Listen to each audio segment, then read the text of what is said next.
Debate വിത്ത് സ്മൃതി പരുത്തിക്കാട്. ബിന്ദുവിന്റെ മരണത്തിന് ഉത്തരവാദി ആരാണ്?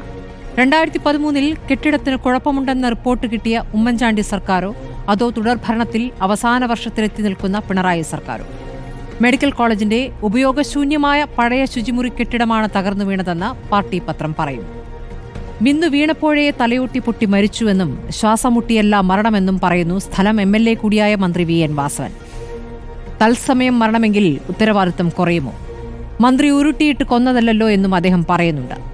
ഇതേ നിർവികാരതയല്ലേ മരണമറിഞ്ഞ തൊട്ടടുത്ത മണിക്കൂറിൽ പഴയ ഡേറ്റ തപ്പിപ്പോയ ആരോഗ്യമന്ത്രിയും കാണിച്ചത്?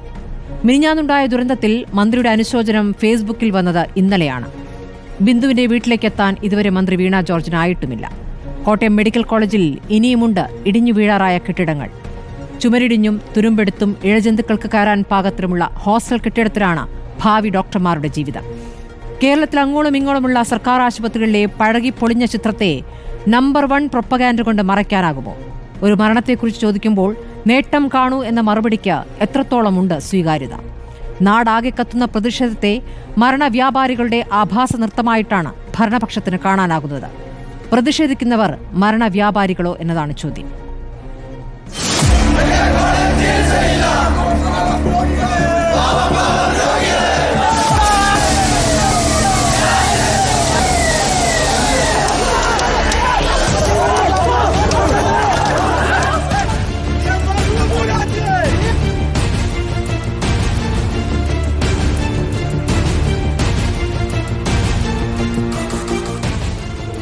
സ്വിച്ച് ബോർഡിൽ നിന്ന് ഷോക്ക് അടിക്കുന്നു, അങ്ങനെയായിട്ടുള്ള പ്രശ്നങ്ങളുണ്ട്. പെയിൻറ് അടിക്കുന്നുണ്ടെന്ന് പറഞ്ഞാലും കുറേ അടുത്തൊന്ന് പൊളിഞ്ഞു വീഴുകയും അങ്ങനെ മെയിൻ്റെനൻസ് എന്ന് പറഞ്ഞ് നമ്മൾ ചെയ്യുന്നുണ്ടെങ്കിൽ അതൊരു ടെമ്പററി സൊല്യൂഷൻ മാത്രമേ ആവുന്നുള്ളൂ.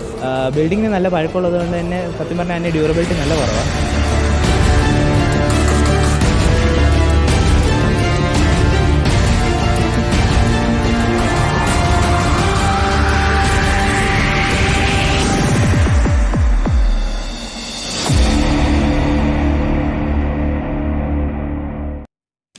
CPM പ്രതിനിധിയായി M പ്രകാശൻ, യൂത്ത് ലീഗിന്റെ പ്രതിനിധിയായി അഡ്വക്കേറ്റ് ഫാത്തിമ തെഹ്ലിയ, BJP പ്രതിനിധി PR ശിവശങ്കർ, രാഷ്ട്രീയ നിരീക്ഷകനായ സണ്ണി M കബിക്കാട് എന്നിവരാണ് ചർച്ചയിലുള്ളത്. ഞാൻ ആദ്യം ശ്രീ M പ്രകാശനിലേക്ക്.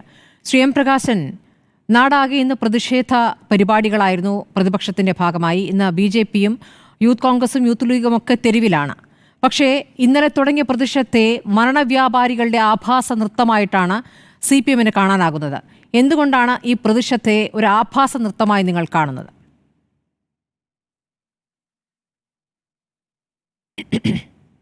ഇതിന് CPM ഇതൊരു മരണവ്യാപാരികളുടെ ആഭാസ നൃത്തമാണ് എന്നൊന്നും പറഞ്ഞിട്ടില്ല.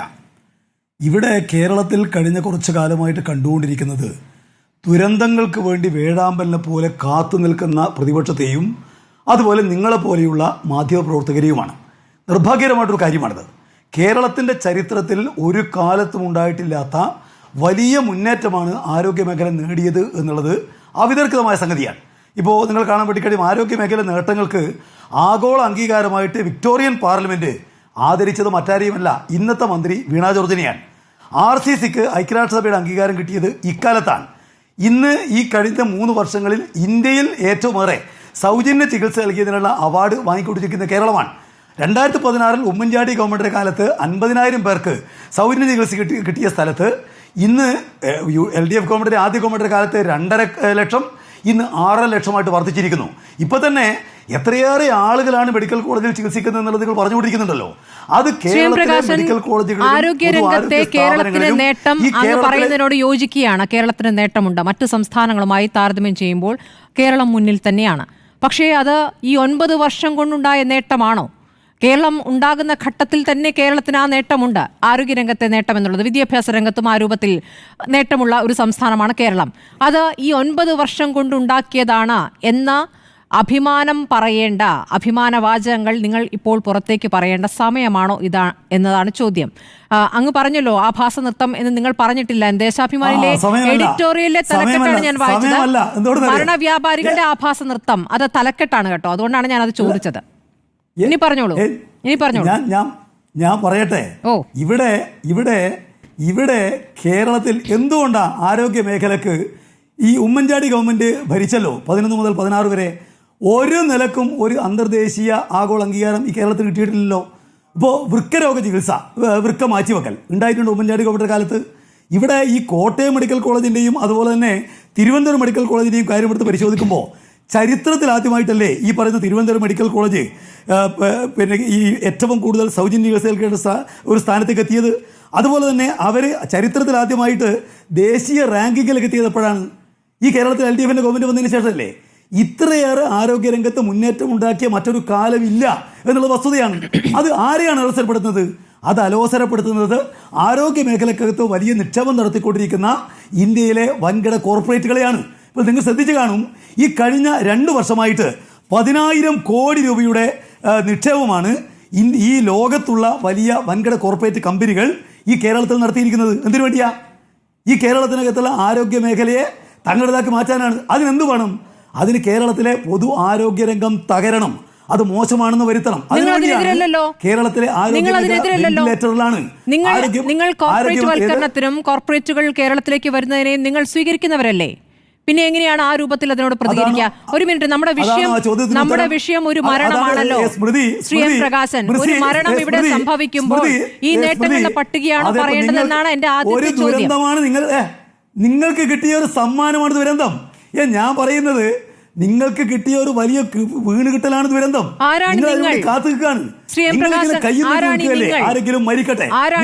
സ്മൃതി പരുത്തിക്കാട് ഉൾപ്പെടെ, സ്മൃതി പരുത്തിക്കാട് അടക്കം, ഞാൻ പറഞ്ഞല്ലോ സ്മൃതി പരുത്തിക്കാട് അടക്കം, ഞാൻ പറയുന്നുണ്ടല്ലോ, നിങ്ങൾക്ക് മലയാളം മനസ്സിലാവുന്നില്ലേ? സ്മൃതി പരുത്തിക്കാട് അടക്കമുള്ള മാധ്യമപ്രവർത്തകർ, ഈ കേരളത്തിലെ BJP കോൺഗ്രസ് പ്രതിപക്ഷം, അവരാ കാത്തു നിൽക്കുന്നത്. അവര് മരണം ഉണ്ടാവട്ടെ, ദുരന്തം ഇവിടെ ആനകൊപ്പിന് കുത്തി ആളെ കൊല്ലട്ടെ. ഒരൊറ്റ ചോദ്യം ചോദിക്കട്ടെ ശ്രീ എം പ്രകാശൻ, നിങ്ങളാണ്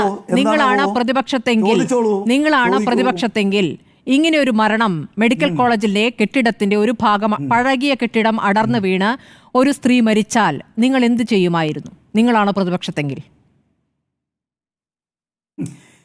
എല്ലാ സ്മൃതി, താങ്കൾക്കറിയുമോ ഈ കേരളത്തിലെ മെഡിക്കൽ കോളേജിൽ ഒരു ഗവർണർ അണുബാധയേറ്റ് മരിച്ചിട്ടുണ്ട്? നിങ്ങൾക്കറിയോ? നിങ്ങൾ അന്ന് ഈ പറയുന്ന UDFന്റെ ചേരിയിലല്ല, അവർ നിങ്ങൾ ഓർമ്മിക്കാനിടയില്ല. അന്നത്തെ മന്ത്രി UDFന്റെ മന്ത്രിയാണ്, കടവൂർ ശിവദാസൻ. നിങ്ങൾക്ക് ഓർമ്മയുണ്ടാവില്ലല്ലോ, ഞങ്ങൾക്ക് ഓർമ്മയുണ്ട്. നിങ്ങൾക്കിത് വാർത്തയാവുന്ന മറ്റൊന്നും കൊണ്ടല്ല, കേരളത്തിൽ LDF ഗവൺമെന്റ് ഭരിക്കുന്നു എന്നുള്ളതുകൊണ്ടാണ്. താങ്കൾ ഏതൊരു ചേരിയെ കുറിച്ച് പറയുന്നുണ്ട്. ഒരു ചോദ്യം ചോദിക്കുമ്പോൾ ഏതെങ്കിലും ഒരു ചേരിയിലാണ് എന്ന് നിങ്ങൾ അങ്ങനെ വ്യാഖ്യാനിക്കുന്നതിൽ എനിക്ക് നല്ല വിഷമമുണ്ട്. ഒരു ചോദ്യം ചോദിക്കുമ്പോഴേക്കും നിങ്ങൾ ഏതെങ്കിലും ചേരിയിലല്ല. ഞാൻ ഒറ്റ കാര്യമേ ചോദിക്കുന്നുള്ളൂ. നമ്മൾ ഇന്നോ ഇന്നലെയോ ആയിക്കോട്ടെ, എനിക്കും കേരളത്തിലെ മാധ്യമ ലോകത്തിനും എനിക്കും സ്മൃതി പരുത്തിക്കാടിന് അറിയുന്ന ഇന്നും ഇന്നലെയൊന്നുമല്ല. ആയിക്കോട്ടെ, 9 വർഷമായിട്ടല്ലല്ലോ അറിയുന്നത് അല്ലേ? ശ്രീ എം പ്രകാശൻ, ഈ 9 വർഷമായിട്ടല്ലല്ലോ നിങ്ങൾ അറിയുന്നത്. പക്ഷെ നിങ്ങൾക്ക് 9 വർഷത്തെ ഓർമ്മയേ ഉള്ളൂ. നിങ്ങൾക്ക് ഈ 9 വർഷത്തെ ഓർമ്മയുണ്ട്. നമ്മുടെ വിഷയത്തിലേക്ക് വരാം ശ്രീ എം പ്രകാശൻ. ബിന്ദു എന്ന ഒരു സ്ത്രീ മരിക്കുമ്പോൾ, ശരി, എനിക്ക് 50 വയസ്സായിട്ടില്ല. ഒരു ഒറ്റ കാര്യം ഒറ്റ കാര്യമേ ചോദിക്കുന്നുള്ളൂ. ബിന്ദു എന്ന ഒരു സ്ത്രീ ഇവിടെ മരിക്കുമ്പോൾ, ഒരു മിനിറ്റ്, കെട്ടിടം വീണ് മരിക്കുമ്പോൾ, കെട്ടിടത്തിന്റെ ഭാഗം വീണ് മരിക്കുമ്പോൾ അതിനാരാണ് ഉത്തരവാദി എന്നൊരു ചോദ്യമുണ്ടല്ലോ. സർക്കാരിന് അതിനുള്ള ഉത്തരവാദിത്വം എത്രത്തോളമുണ്ട്? ഒരു വരി പോലും ഞങ്ങൾക്കിതിൽ ഉത്തരവാദിത്തമുണ്ട് എന്ന വരി ഏതെങ്കിലും ഒരു മന്ത്രി, ഭരണപക്ഷത്ത് നിന്ന് ഏതെങ്കിലും ഒരാൾ ഒരു ശബ്ദം, അങ്ങനെ ഒരു പ്രതികരണം വന്നിട്ടുണ്ടോ ശ്രീ എം പ്രകാശൻ? ഒരാളുടെ പ്രതികരണം? കേരളത്തിൽ ഒരു കെട്ടിടം വീണും ഒരാൾ മരിച്ചാൽ അതിന് ഉത്തരവാദിത്വം നിങ്ങളുടെ വീട്ടിൽ നിങ്ങളെ കെട്ടിടം വീണ് മരിക്കുന്നു, ഉത്തരവാദി നിങ്ങളുടെ അച്ഛനാണെന്ന് പറയാൻ കഴിയുമോ? പറയാൻ കഴിയില്ലല്ലോ. നല്ല മറുപടി. നിങ്ങൾ ഒരു കെട്ടിടം വീണ് ഒരു സ്ത്രീ മരിച്ചു, തികച്ചും നിർഭാഗ്യകരം. പക്ഷെ അത് ഒരു ആഘോഷമായിട്ട് 7 ദിവസക്കാലമായല്ലോ. നിങ്ങൾക്ക് തോന്നുന്നു, പ്രതിഷേധമായി ഞങ്ങൾക്ക് തോന്നുന്നു. അത്രയും വേള വ്യത്യാസം. നിങ്ങൾക്ക് ആഘോഷമാണ്. അല്ല, ആഘോഷമായി നിങ്ങൾക്ക് തോന്നുന്നു, പ്രതിഷേധമായി ഞങ്ങൾക്ക് തോന്നുന്നു. നിങ്ങളെ സംബന്ധിച്ച് ആഘോഷം ഈ നമ്പർ വൺ പ്രൊപ്പഗാൻഡ മാത്രമാണല്ലോ നിങ്ങളുടെ ആഘോഷം ശ്രീ എം പ്രകാശൻ. ഞാൻ ചോദിക്കട്ടെ സ്മൃതി, ഞാൻ ചോദിക്കട്ടെ, 7 ദിവസമായിട്ട് നിങ്ങൾ നടത്തുന്ന ചർച്ച എന്തിനെ പറ്റിയാ? ആശുപത്രിയിൽ ഒരു ശസ്ത്രയ്ക്ക് ഒരു ഉപകരണം കിട്ടിയില്ല. ഒരു കാലവർഷത്തിൽ ഒരു കെട്ടിടം വീണ് ഒരു സ്ത്രീ മരണപ്പെട്ടു. ഇതല്ലേ 7 ദിവസക്കാലം ചർച്ച ചെയ്യുന്ന വിഷയം? അല്ല ഭൂകമ്പമൊന്നും അല്ലല്ലോ, അല്ല ഗവർണർ മരിച്ചു പോയതൊന്നുമല്ലോ. അപ്പോൾ ഗവർണറുടെ ജീവൻ ഒരു സാധാരണക്കാരിയുടെ ജീവൻ നിങ്ങൾ ഒരു തുലാസിലിട്ട് അളക്കുകയാണ്. അല്ലേ? അപ്പോൾ ഗവർണറുടെ ജീവനാണോ ഒരു സാധാരണക്കാരുടെ ജീവനാണോ എന്നതല്ല, അങ്ങ് തന്നെയാണ് പറഞ്ഞത്, അങ്ങയുടെ വാചകമാണ്. ഗവർണർ ഒന്നുമല്ലല്ലോ എന്നതിന്റെ അർത്ഥം എന്താണ് ശ്രീ എം പ്രകാശൻ? ഒരു ഗവർണർ എന്നൊന്നല്ല ഞാൻ ചോദിച്ചേ. നിങ്ങൾ കാണികളെ തെറ്റിദ്ധരിപ്പിക്കരുത്. കാണികൾ കേൾക്കുകയും കാണുകയുമാണല്ലോ. ഇവിടെ ഗവർണർ മരിച്ചിട്ടുണ്ട് ആശുപത്രിയിൽ. ആയിക്കോട്ടെ, അതിൽ എനിക്ക് സംശയമില്ലോ. ഒരു പ്രശ്നം എന്താണെന്ന് വെച്ചാൽ ശ്രീ എം പ്രകാശൻ, ഇപ്പോൾ സംഭവിച്ചതിനെ കുറിച്ച് നിങ്ങളോട് ചോദിക്കുമ്പോൾ നിങ്ങൾ ഉടനെ പുറകോട്ടേക്ക് പായും. നിങ്ങൾക്ക് ഉടനെ ഡേറ്റ കിട്ടും, അതിന്റെ പട്ടിക കൃത്യമായി കിട്ടും. കഴിഞ്ഞ സർക്കാരിന്റെ കാലത്തെ കണക്കുകൾ വളരെ വേഗം കിട്ടും. പക്ഷെ ആ കെട്ടിടം വീണത് എങ്ങനെയെന്ന കണക്ക് കിട്ടില്ല, അതിന്റെ വിവരം കിട്ടില്ല. അതിന് കുറച്ച് താമസമുണ്ട്, അതിന് കുറച്ച് സമയം പിടിക്കും. അതാണ് കാര്യം. ഞാൻ താങ്കളിലേക്ക് വരാം. കെട്ടിടം എല്ലാ സ്മൃതി കെട്ടിടം വീണു ശരി. ഞാൻ ചോദിക്കുന്നത്, ആശുപത്രിയിൽ ഒരു ഉപകരണം കിട്ടിയില്ല, ഒരു കെട്ടിടം വീണ് മഴയത്ത് ഒരു സ്ത്രീ മരിച്ചു. ഇത് കേരളത്തിലെ ആരോഗ്യരംഗം വെന്റിലേറ്ററിലാണ് എന്ന് പറയുന്നതിന് ന്യായമാണോ? ആരോഗ്യമന്ത്രിയാണ് ഇവരെ കൊന്നതെന്ന് പറയുന്നത് ന്യായമാണോ? ആരോഗ്യമന്ത്രി കൊന്നു എന്ന വാചകമൊന്നും ഞാൻ ഉപയോഗിച്ചിട്ടില്ല. ശ്രീ എം പ്രകാശൻ, ഒറ്റ കാര്യമേ ഉള്ളൂ, ഇതിനാർക്കെങ്കിലും ഉത്തരവാദിത്തമുണ്ടോ? ആരോഗ്യമന്ത്രിയുടെ പ്രതികരണം എന്തായിരുന്നു? ആരോഗ്യമന്ത്രിയുടെ പ്രതികരണം എന്തായിരുന്നു എന്നതും പ്രധാനമാണല്ലോ. ആ മരണത്തിൽ അനുശോചിക്കുന്നതിന് പകരം ആദ്യവാചകം മന്ത്രിയുടെ വാചകം എന്നുള്ളത് അപകടം നടന്ന ഉടനെ പറഞ്ഞത് 3 പേർക്ക് പരിക്കേയുള്ളൂ എന്നാണ്. അല്ല, അപകടം നടന്ന ഉടനെ പറയുന്നത് 3 പേർക്ക് പരിക്കേയുള്ളൂ എന്നായിരുന്നു. അതിനുശേഷമുള്ള വാർത്താ സമ്മേളനത്തിൽ, അതായത് മരണം സ്ഥിരീകരിച്ച ശേഷം നടത്തുന്ന വാർത്താ സമ്മേളനത്തിൽ ഉടനെ മന്ത്രി എത്തി 2013 ഡേറ്റയുമായിട്ട്. അപ്പോൾ ഡേറ്റ വിവരിക്കലാണ് നിങ്ങളുടെ ഒരു തന്ത്രം. നിങ്ങളുടെ കാലത്തെ കാര്യം ചോദിക്കുമ്പോൾ നിങ്ങൾ വേഗം 9 വർഷം പിന്നോട്ടോട്. അങ്ങനെ പിന്നോട്ടോടാനല്ലോ നിങ്ങളെ തിരഞ്ഞെടുത്തത്. ഞാൻ അങ്ങേലേക്ക് വരാം. ശ്രീ സണ്ണി എം കബിക്കാട്, ഇതിൽ രാഷ്ട്രീയമുണ്ട്, ഇവിടുത്തെ വിമർശനങ്ങളിൽ രാഷ്ട്രീയമുണ്ട്. സ്മൃതി കളവായ പ്രസ്താവന നടത്തി മറ്റൊരാളിലേക്ക് പോകാൻ പറ്റില്ല. എന്താണ് കളവ്? മന്ത്രി പറഞ്ഞ വാചകം ഞാൻ വായിക്കാം. ഇവിടെ ഈ പറയുന്ന സംഭവം നടന്ന ഉടനെ പത്രക്കാർ ചോദിച്ചപ്പോ മന്ത്രി പറഞ്ഞ കാര്യം, വീണു പറഞ്ഞത്, മറ്റാരെങ്കിലും കുടുങ്ങിക്കിടക്കുന്നതായി ഇപ്പോൾ വിവരമില്ല, പരിശോധന നടത്തിക്കൊണ്ടിരിക്കുകയാണ്. വാസവൻ പറഞ്ഞ കാര്യം, JCB കൊണ്ടുള്ള പരിശോധന നോക്കാം. ഇത് നിങ്ങൾ ഇതുവരെ പറഞ്ഞില്ലല്ലോ. ഇല്ല, മറ്റാരും കുടുങ്ങിക്കിടക്കുന്ന വാചകമേ ഇല്ല. ശ്രീ എം പ്രകാശൻ, കുടുങ്ങിക്കിടക്കൽ എന്ന വാചകമൊന്നുമില്ല. അത്തരമൊരു പരിശോധനയിലേക്ക് പോയിട്ടില്ല. പരിക്കേറ്റ 3 പേർ നിസ്സാര പരിക്കുകളേ ഉള്ളൂ. അവരെ അവിടെ മാറ്റിയിട്ടുണ്ട്, അവർക്ക് ചികിത്സ കൊടുക്കുന്നുണ്ട്. ഇത് പഴയ കെട്ടിടം, ഉപയോഗിക്കാത്ത കെട്ടിടമാണെന്നുള്ളതാണ് നമ്മുടെ നിങ്ങൾ. അതെ, പഴയ കെട്ടിടത്തെ സംബന്ധിച്ച് ജയകുമാർ പറഞ്ഞല്ലോ, ഉപയോഗിക്കാത്ത ടോയ്ലറ്റ് ഉപയോഗിക്കാതെ ഇല്ലല്ലോ. നിങ്ങൾ ജയകുമാർ പറഞ്ഞു കേട്ടു. എന്താണ് ഈ ജയകുമാർ പറയുന്നതാണോ? സൂപ്രണ്ട്, നിങ്ങൾ ശ്രീ എം പ്രകാശൻ ആദ്യഘട്ടത്തിൽ പറഞ്ഞതൊക്കെ പിന്നീട് അവർ മാറ്റുന്നു. അവിടെ പരിക്കേറ്റവരുടെ അല്ലെങ്കിൽ അപകടത്തിന് ശേഷം ആ ശുചിമുറി ഉപയോഗിച്ച കൂട്ടിരിപ്പുകാർ നടത്തിയ പ്രതികരണമൊന്നും അങ്ങ് കണ്ടിട്ടില്ലെങ്കിൽ അത് സങ്കടകരമെന്നല്ല, അതൊന്നും പറയാനില്ല. അതിനുശേഷം വന്ന പ്രതികരണങ്ങൾ, സത്യാവസ്ഥ പിന്നെയല്ലേ പുറത്തു വരുന്നത്.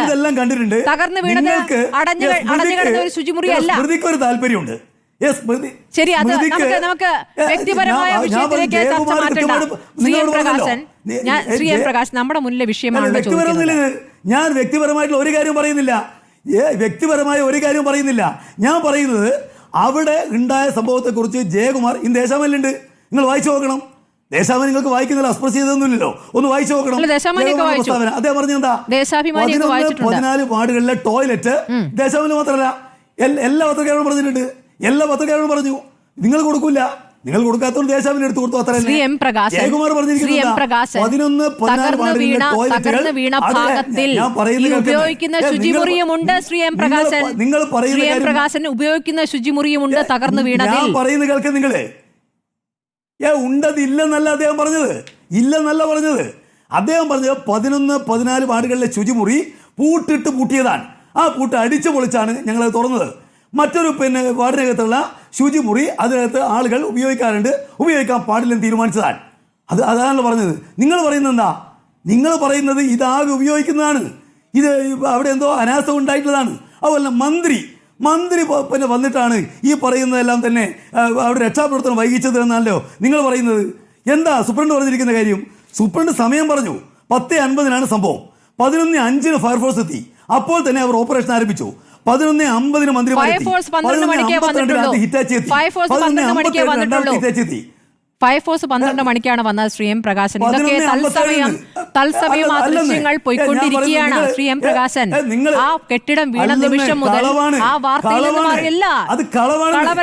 കളവല്ല, നമ്മുടെ മുന്നിൽ കൂടിയാണ് എല്ലാം സംഭവിക്കുന്നത്. തത്സമയം നടന്നുകൊണ്ടിരിക്കുകയാണ് ശ്രീ എം പ്രകാശൻ. അവിടത്തെ ഈ സംഭവം സംബന്ധിച്ച് ആരാണ് ഈ സംഭവം സംബന്ധിച്ച് നിങ്ങൾ കൃത്യമായിട്ട് വരുന്ന ദൃശ്യങ്ങൾ നമ്മൾ തത്സമയം കാണുകയല്ലേ? അദ്ദേഹം പറഞ്ഞു നിങ്ങൾക്കത് വാർത്ത എനിക്കറിയാം.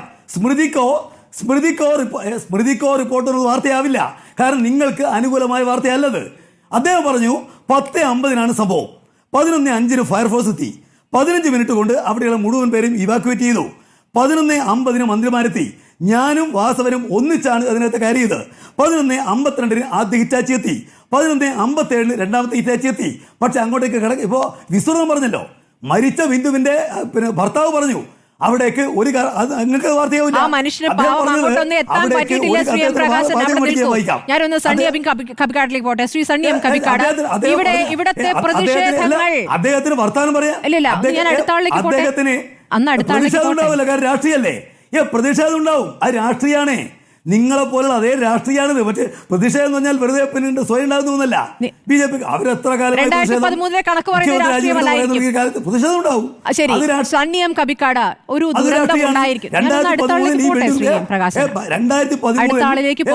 മാഡം കളവ് പറഞ്ഞിട്ട് പോരുതെന്ന്.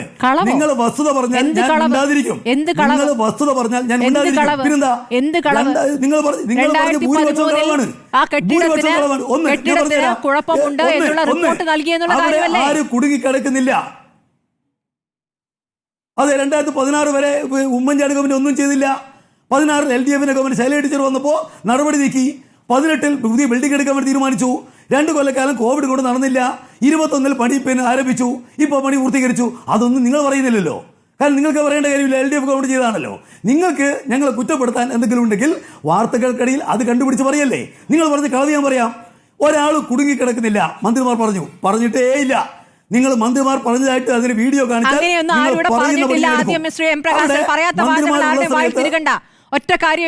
ഒറ്റ കാര്യമുള്ളൂ. 3 പേർക്കേ പരിക്കേറ്റിട്ടുള്ളൂ. നിസ്സാര പരിക്കാണ്, വേറെ ഒന്നും സംഭവിച്ചിട്ടില്ല. ഉപയോഗിക്കാത്ത കെട്ടിടമാണ് എന്ന് മന്ത്രി അവിടെ പറയുന്നതോടുകൂടി തിരച്ചിലുള്ള ആലോചനകൾ അവിടെ നടക്കുന്നില്ല. അതാണ് പ്രശ്നം. വരാം. ഇല്ല, നമ്മളാരും പറഞ്ഞിട്ടില്ല. ശ്രീ സണ്ണി എം കബിക്കാട്, അടുത്ത ആളിലേക്ക് പോകട്ടെ. ശ്രീ എം പ്രകാശൻ, അടുത്ത ആളിലേക്ക് പോകട്ടെ. ബാക്കിയുള്ളവർ പറയുന്നത് കേൾക്കാനുള്ള സഹിഷ്ണുത കാണിക്കും. ബാക്കിയുള്ളവർ പറയുന്നത് കേൾക്കാനുള്ള സഹിഷ്ണുത കാണിക്കും. ലക്ഷ്യം ഇപ്പൊ 4 ലക്ഷ്യത്തിലേക്ക് വരാം.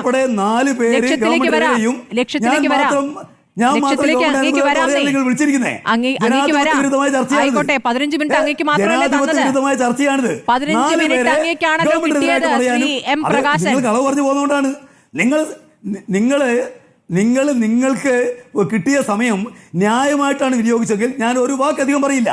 നിങ്ങൾ 4 പേരെ വിളിക്കുക ഗവൺമെന്റിനായിട്ട് പറയാൻ, എന്നിട്ട് എന്നോട് ഗവൺമെന്റിനായിട്ട് ഒരുപാട് കളവുകൾ പറയുക.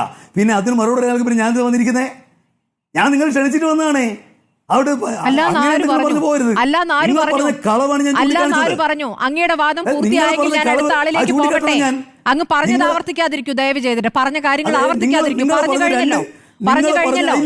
അടുത്ത ഘട്ടത്തിൽ അങ്ങിലേക്ക് വരാം.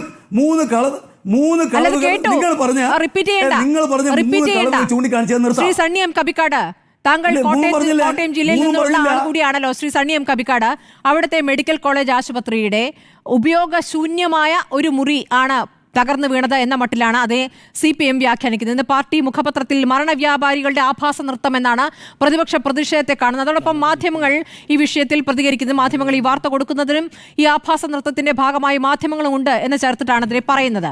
ഈ മെഡിക്കൽ കോളേജിലെ ഒരു കെട്ടിടമല്ല ഈ രൂപത്തിൽ പഴകിയ നിലയിൽ നിൽക്കുന്നത്. അവിടുത്തെ ഹോസ്റ്റൽ കൂടി, മെൻസ് ഹോസ്റ്റൽ കൂടി ആ രൂപത്തിലാണ് ഇന്ന് വ്യക്തമാകുന്ന ദൃശ്യങ്ങൾ പുറത്തു വന്നിട്ടുണ്ട്. അവിടുത്തെ വിദ്യാർത്ഥികൾ ആശങ്കയിലാണ്. ആ കെട്ടിടവും പഴകി ദ്രവിച്ച് വീഴാറായി നിൽക്കുകയാണ്. ഇന്ന് ചാണ്ടി ഉമ്മൻ അവിടെ പോയി കാണുന്നുണ്ടായിരുന്നു. ഈ മുഴുവൻ എപ്പിസോഡിൽ മന്ത്രിമാർ നടത്തിയ പ്രതികരണം, സർക്കാരിന്റെ പ്രതികരണം, പ്രതിപക്ഷത്തിന്റെ പ്രതിഷേധം, താങ്കൾ ഇതിൽ എന്താണ്, താങ്കളുടെ ഒരു ടേക്ക് എന്താണ്? ഈ മെഡിക്കൽ കോളേജിൽ ഇന്നലെയുണ്ടായ ദുരന്തത്തിൻ്റെ ഭാഗമായി ബിന്ദു എന്ന വീട്ടമ്മ മരിച്ചത് ഒരു ഭരണ പ്രതിപക്ഷ തർക്കമായിട്ടല്ല ഞാൻ മനസ്സിലാക്കുന്നത്. നമ്മുടെ നാട്ടിൽ സംഭവിക്കരുതാത്ത ഒരു ദുരന്തം സംഭവിച്ചിരിക്കുന്നു. അത് എങ്ങനെയാണെന്ന് ഒരു സമൂഹം എന്ന നിലയിൽ നമ്മൾ മനസ്സിലാക്കേണ്ടത് ഇതെങ്ങനെയാണെന്നുള്ളത് വളരെ പ്രധാനമാണ്.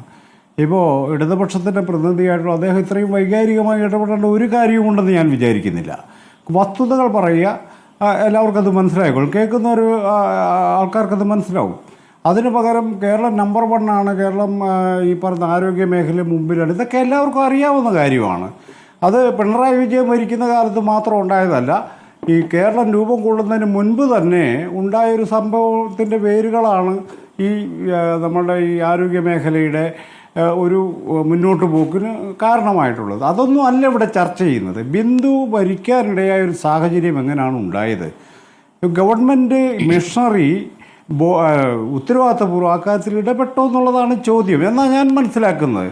ചർച്ച ചെയ്യേണ്ടത് അതാണ്. അത് ഉമ്മൻചാണ്ടി ഭരിച്ചാലും കൊള്ളാം, ചാണ്ടി ഉമ്മൻ ഭരിച്ചാലും കൊള്ളാം, പ്രകാശൻ ഭരിച്ചാലും കൊള്ളാം, പിണറായി ഭരിച്ചാലും കൊള്ളാം.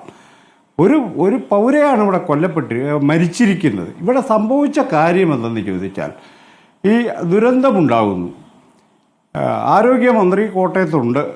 ആരോഗ്യമന്ത്രിയും VN വാസവൻ മന്ത്രിയും അവിടെ ഹാജരാകുന്നു.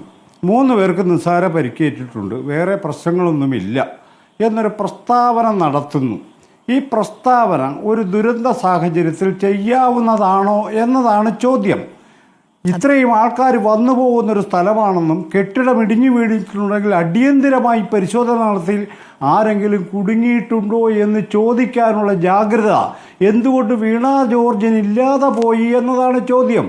ഇവർ CPM-കാരി ആയതുകൊണ്ടല്ല അത് ചോദിക്കുന്നത്. ആരായാലും ഒരു പൗരസമൂഹം അത് ചോദിക്കണം. പ്രതിപക്ഷം സമരം ചെയ്യുന്നുണ്ടെങ്കിൽ തീർച്ചയായിട്ടും പ്രതിപക്ഷം പിന്നെ എന്തിനാ അവർ സമരം ചെയ്യുമായിരിക്കും.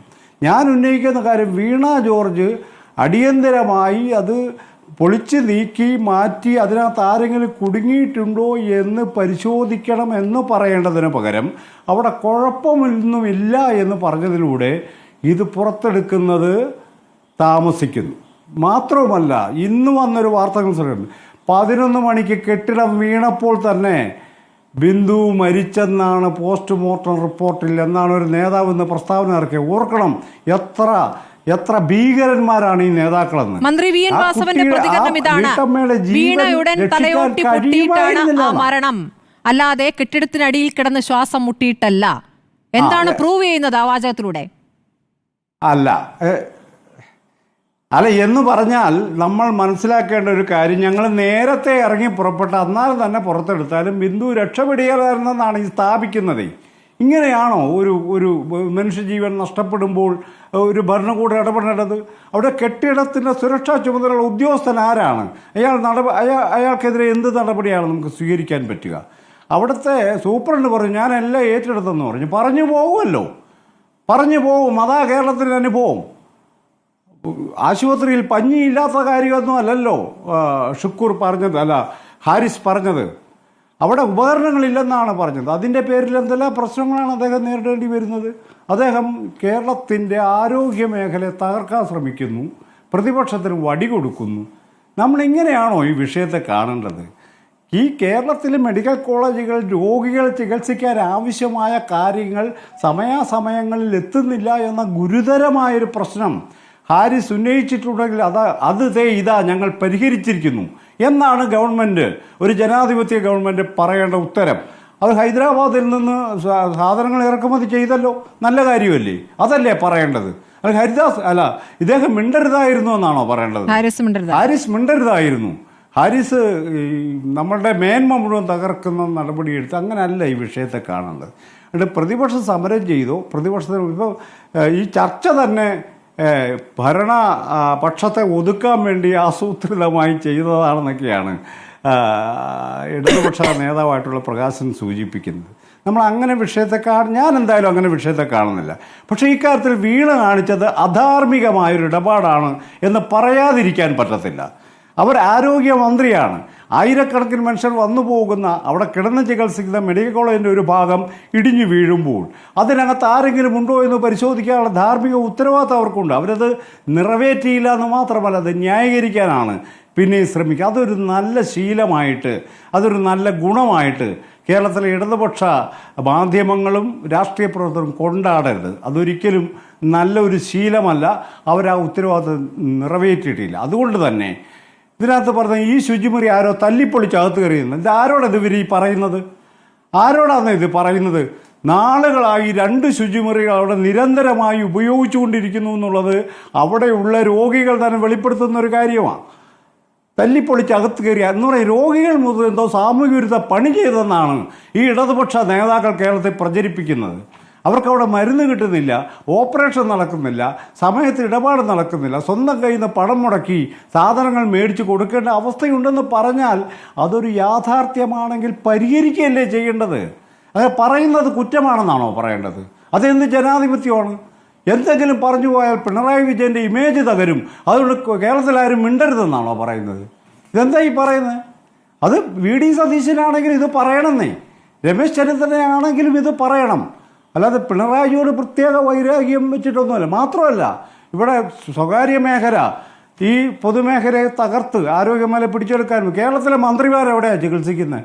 നിങ്ങൾ ഉത്തരം പറയണമെന്നേ ഇടതുപക്ഷ നേതാവ്. കേരളത്തിലെ മന്ത്രിമാരെവിടെയാണ് ചികിത്സിക്കുന്നത്? ഈ മെഡിക്കൽ കോളേജിലാണോ ചികിത്സിക്കുന്നത്? അപ്പം നിങ്ങൾ എന്തു ആകാം, പാവപ്പെട്ട മനുഷ്യരുടെ മുന്നിൽ നമ്പർ 1 എന്ന് പറഞ്ഞ് ഈ തള്ളി മറിക്കുന്ന പരിപാടിയുണ്ടല്ലോ, അത് വളരെ അസഹ്യമായ കാര്യമാണ്. നമുക്കൊരു ഒരു സ്ത്രീയുടെ ജീവനാണ് നഷ്ടപ്പെട്ടിരിക്കുന്നത്. അത് അവിടെ കാണിക്കേണ്ട ഒരു സംയമനവും ഒരു ബാലൻസും നമുക്ക് പൊതുപ്രവർത്തകർ കാണിക്കാതിരിക്കുന്നത് വളരെ തെറ്റായ ഒരു കാര്യമാണ്. അതങ്ങനെ പ്രത്യേകിച്ച് പിണറായി വിജയനെ ടാർഗറ്റ് ചെയ്തൊന്നും പറയുന്നില്ല. ഇത്തരം ദുരന്തം ആവർത്തിക്കാതിരിക്കാൻ നമുക്ക് എന്തെല്ലാം ചെയ്യാൻ പറ്റുമെന്ന് തന്നെയാണ് ആലോചിക്കേണ്ടത്. അത് ചെയ്യണം. ആലോചനയിലേക്ക് പോകുമ്പോൾ ആദ്യം വേണ്ടത് വീഴ്ച എന്ന സമ്മതിക്കലാണ്. അങ്ങനെ ഒരു സമ്മതിക്കൽ നമ്മൾ എവിടെയും ഒരാളിൽ നിന്ന് പോലും പറഞ്ഞു കേട്ടിട്ടില്ല. അഡ്വക്കേറ്റ് ഫാത്തിമ തെഹ്ലിയയിലേക്ക്. അഡ്വക്കേറ്റ് ഫാത്തിമ തെഹ്ലിയ, ഇന്ന് പ്രതിഷേധമായിരുന്നു കേരളം അങ്ങോളം ഇങ്ങോളം. അതിന്റെ ഭാഗമായിട്ട് ഫാത്തിമയും നിന്നിരുന്നു എന്നാണ് മനസ്സിലാക്കുന്നത്. ഇപ്പോൾ പോലീസ് സ്റ്റേഷനിൽ വരുന്ന വഴിക്കാണല്ലേ? അതെ, പോലീസ് സ്റ്റേഷനിൽ നിന്ന് അറസ്റ്റ് വരിച്ചിരുന്നു. ഇപ്പം സ്റ്റേഷനിൽ നിന്ന് വരുന്ന വഴിക്കാണ് അത് ഇത്ര ലേറ്റ് ആയത്. പക്ഷേ ഈ പ്രതിഷേധത്തെ, നിങ്ങളുടെ പ്രതിഷേധത്തെ, പ്രതിപക്ഷ പ്രതിഷേധത്തെ മരണവ്യാപാരികളുടെ ആഭാസ നൃത്തമായിട്ടാണ് പാർട്ടി കാണുന്നത്. അതായത് നിങ്ങൾ ഒരു മരണം കാത്തു നിൽക്കുകയായിരുന്നു, അത് നിങ്ങൾ ആഘോഷമാക്കുകയാണ്, പ്രതിപക്ഷം ആഘോഷമാക്കുകയാണെന്നാണ് ഭരണപക്ഷത്തിന്റെ ആരോപണം. എന്താണ് മറുപടി? അല്ല, ഇത് CPMന്റെ ഒരു സിദ്ധാന്തമുണ്ട്. അവർ ചെയ്യുന്ന കാര്യങ്ങളെയൊക്കെ ആരെങ്കിലും കുറ്റപ്പെടുത്തിയാൽ, അല്ലെങ്കിൽ നാട്ടിൽ ഇത്തരത്തിലൊരു വലിയ വീഴ്ച വന്നാൽ ഇത്തരത്തിലുള്ള പ്രഖ്യാപനങ്ങൾ നടത്തുക, അല്ലെങ്കിൽ ഇതേപോലെയുള്ള ശൈലിയിൽ മറുപടി പറയുന്നത് കേരളം ഭരിച്ചുകൊണ്ടിരിക്കുന്ന സർക്കാരിൻ്റെ ഒരു രീതിയാണ്. അതിൽ വിചിത്രമായിട്ടൊന്നും തോന്നുന്നില്ല. നോക്കൂ, നിങ്ങൾ ഇന്നലെ കേരളത്തിലെ CPMന്റെ സെക്രട്ടറി പറഞ്ഞത്, ശ്രീ ഗോവിന്ദൻ മാസ്റ്റർ അദ്ദേഹത്തിൻ്റെ വാർത്താ സമ്മേളനത്തിൽ പറയുന്നത്, ഇത് കനകോലു സിദ്ധാന്തത്തിൻ്റെ പ്രശ്നമാണ്, അതുകൊണ്ട് നിങ്ങളാരും ഈ കെണിയിൽ വീഴരുത് എന്നുള്ളതാണ് അദ്ദേഹം പോലും ഇന്നലെ പ്രസ്താവനയിൽ പറഞ്ഞത്. എന്ത് ആഭാസകരമായിട്ടുള്ള അവസ്ഥയിലൂടെയാണ് ഈ കേരളത്തിലെ ഭരണം നടന്നുകൊണ്ടിരിക്കുന്നത്. ആരോഗ്യ വകുപ്പിനൊരു വലിയ വീഴ്ച സംഭവിച്ചു. മാത്രമല്ല, അത് എല്ലാ മന്ത്രിമാരും, കേരളത്തിലെ മുഖ്യമന്ത്രി ഉൾപ്പെടെയുള്ളവർ കോട്ടയം ജില്ലയിൽ ഉണ്ടായിരിക്കെ അവിടെ ഒരു കെട്ടിടം വീണ ഒരു സ്ത്രീ മരിക്കുമ്പോൾ ഏകദേശം ഒരു 20 മിനിറ്റിനുള്ളിൽ ആരോഗ്യമന്ത്രിയും അതുപോലെ മന്ത്രി വാസവൻ ഉൾപ്പെടെ അവിടെ എത്തുകയും അവിടെ ആരുമില്ല, അതിനകത്ത് ആരുമില്ല, അത് ഒഴിഞ്ഞു കിടക്കുന്ന ഒരു കെട്ടിടമായിരുന്നു എന്ന് പ്രഖ്യാപിച്ചതോടെ തുടങ്ങിയ പ്രശ്നമാണത്. അവിടെ വലിയ ഒരു അനാസ്ഥ കേരളത്തിലെ മന്ത്രിമാരിൽ നിന്നുണ്ടായി. ആ സ്ഥലത്തെത്തി 2 മിനിറ്റിനുള്ളിൽ കേരളത്തിലെ ആരോഗ്യമന്ത്രി ചെയ്തത് മാധ്യമങ്ങളെ കാണുകയാണ്. മാധ്യമങ്ങളെ കണ്ടുകൊണ്ട് അവർ പ്രഖ്യാപിച്ചു ഇതിനകത്ത് ആരുമില്ല എന്ന് സൂപ്രണ്ട് പറഞ്ഞു. സൂപ്രണ്ട് അങ്ങനെ ഒരു വാക്ക് പറയുമ്പം എന്തിൻ്റെ അടിസ്ഥാനത്തിലാണ് അവരത് വിശ്വസിക്കുന്നത്? വല്ല പേപ്പറുണ്ടോ? ഇനി അത്രയും ആളുകൾ അവിടെ കരഞ്ഞുകൊണ്ട് നിൽക്കുന്നുണ്ട്. ഇന്നലെ മരിച്ച ബിന്ദുവിൻ്റെ മകൾ പോലും പറയുന്നുണ്ട്, എൻ്റെ അമ്മ അകത്തുണ്ട്, കുളിക്കാൻ കയറിയിട്ടുണ്ട്, എൻ്റെ അമ്മയെ കാണുന്നില്ല എന്ന് പറഞ്ഞിട്ട് ആരും മൈൻഡ് ചെയ്തില്ല. അവസാനം ആ പെൺകുട്ടിക്ക് വിളിച്ച് വീട്ടിലുള്ള ആളുകളോട് പറയേണ്ടി വന്നു എൻ്റെ അമ്മയെ കാണുന്നില്ല എന്ന്. എന്നിട്ട് അതിനുശേഷം ആ കുടുംബത്തിൽപ്പെട്ട ഒരാളുടെ അന്വേഷണത്തിന് പുറത്താണ് ഇങ്ങനൊരു സ്ത്രീ അതിനകത്തുണ്ട് എന്നുള്ളത് അന്വേഷിക്കാൻ പോലും ഈ മന്ത്രിമാർ തുനിഞ്ഞത്. എത്ര സമയമെടുത്തു എന്ന് നിങ്ങൾ ഓർക്കണം. അങ്ങനെ ഒരു സ്ഥലത്തേക്ക് ഒരു കെട്ടിടം അവിടെ പൊളിഞ്ഞ് വീണിട്ടുണ്ട് എങ്കിൽ സ്മൃതി ഒന്ന് ആലോചിച്ച് നോക്കൂ. മന്ത്രി ആദ്യം ചെയ്യേണ്ടത് അകത്ത് ആരെങ്കിലും ഉണ്ടോ എന്ന് ഇവർ പ്രഖ്യാപിക്കുന്നതിന് മുൻപ് റൂൾ ഔട്ട് ചെയ്യാനുള്ള ഒരു ഉത്തരവാദിത്തം കേരളത്തിലെ മന്ത്രിമാർക്കില്ലേ? അവിടെ ആരോ ഉണ്ടോ അല്ലെങ്കിൽ ഇല്ല എന്നുള്ളത് പ്രശ്നമല്ല. പക്ഷേ അതിനു മുമ്പ് അത് 100% ഉറപ്പുവരുത്താൻ എന്തുകൊണ്ട് മന്ത്രിമാർക്ക് പറ്റിയിട്ടില്ല? മാത്രമല്ല, ഈ വിഷയത്തിൽ ഇവർ പറയുന്ന ഒരു ന്യായമുണ്ട്. അവിടെ ഞങ്ങൾ ആ കെട്ടിടം ഒഴിവാക്കി പുതിയ കെട്ടിടത്തിലേക്ക് മാറാൻ തീരുമാനിച്ചതായിരുന്നു. കിഫ്ബി എന്നുള്ള വാക്ക് മന്ത്രി വീണ്ടും വീണ്ടും ഉപയോഗിക്കുന്നുണ്ട്. അപ്പോൾ അങ്ങനെ ഇവർ ഒരു കെട്ടിടം അപ്പുറത്തുണ്ടാക്കി ഈ കെട്ടിടം ഉപയോഗശൂന്യമാണ് എന്ന് പറയുന്നുണ്ടെങ്കിൽ എവിടെ ബോർഡ്? ഒരു ബോർഡ് നിങ്ങൾ കാണിച്ചു തരൂ. ഡേഞ്ചർ എന്ന് പറഞ്ഞ ഒരു ബോർഡ് അവിടെ വെക്കണ്ടേ? അല്ലെങ്കിൽ ഇങ്ങോട്ട് പ്രവേശനമില്ല എന്നുള്ളൊരു ബോർഡ് വെക്കണ്ടേ? ഇതൊന്നും ഇല്ലല്ലോ. ഇങ്ങനെ പച്ച നുണ പറയുന്ന മന്ത്രിമാരാക്കി ചെന്നിട്ടുള്ള അവിടെ 3 വാർഡുകൾ പ്രവർത്തിച്ചിരുന്നു. അവിടെ 10 തിയേറ്ററുകൾ ഉണ്ടായിരുന്നു. 3 വാർഡുകൾ പ്രവർത്തിച്ചിരുന്നു. ഞാൻ പറയുന്നത് അത് ഇതേ ചോദ്യമാണ് സ്മൃതി നമ്മൾ ചോദിക്കുന്നത്. ഇന്നലെ, അതായത് ഈ കെട്ടിടം വീണ സമയത്ത് കേരളത്തിലെ ആരോഗ്യ വകുപ്പ് മന്ത്രിയുടെ പ്രസ്താവന പറയുന്നത് നിങ്ങൾ ശ്രദ്ധിച്ചു നോക്കിയാൽ മതി. ആ ബൈറ്റ് എടുത്ത് നോക്കിയാൽ മതി. അതിൽ അവർ പറയുന്നത് എന്താ? അവിടെ ആളില്ല, ഉപയോഗശൂന്യമായിട്ടുള്ള സ്ഥലമാണ്, അവിടെ ആളില്ല എന്നാണ് അവർ പറയുന്നത്. എന്തുകൊണ്ടാണ് കേരളത്തിലെ ആരോഗ്യമന്ത്രി അത് ആ രൂപത്തിൽ പറയുന്നത്? നിങ്ങളിപ്പോൾ കേരളത്തിൽ അങ്ങോളം ഇങ്ങോളം പ്രതിഷേധം പരിപാടി നടത്തുന്നത്, രാജി ആവശ്യപ്പെടുന്നത് ആരോഗ്യമന്ത്രിയുടേതാണ് അല്ലേ?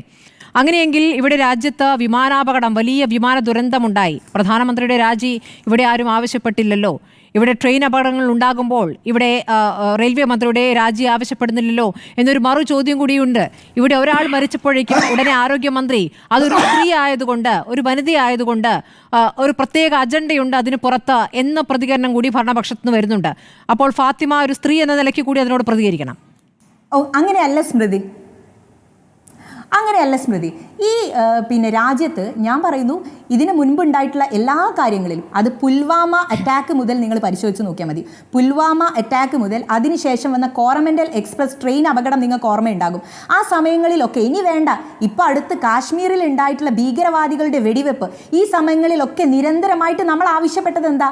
ഈ സർക്കാർ രാജിവെച്ച് പുറത്തു പോകണം എന്നുള്ളത് തന്നെയാണ്. അതിൽ അഭിപ്രായ വ്യത്യാസമൊന്നുമില്ല. കേരളത്തിൽ ഈ രാജ്യത്ത് ഇതിനു മുമ്പ് ഭരണം നടത്തിയിട്ടുള്ള സർക്കാരുകളൊക്കെ അതത് സമയങ്ങളിൽ ഇത്തരത്തിലുള്ള പ്രശ്നം വരുമ്പോൾ രാജിവെക്കാറുണ്ട്. അത് പൊളിറ്റിക്കൽ റെസ്പോൺസിബിലിറ്റിയാണ്. ആ പൊളിറ്റിക്കൽ റെസ്പോൺസിബിലിറ്റി ഈ രാജ്യം ഭരിക്കുന്ന കേന്ദ്ര സർക്കാർ നടത്തുന്നില്ല, അവർ ആ രൂപത്തിൽ ഏറ്റെടുക്കുന്നില്ല എന്നുള്ളത് നമ്മളുടെ വാദമാണ്.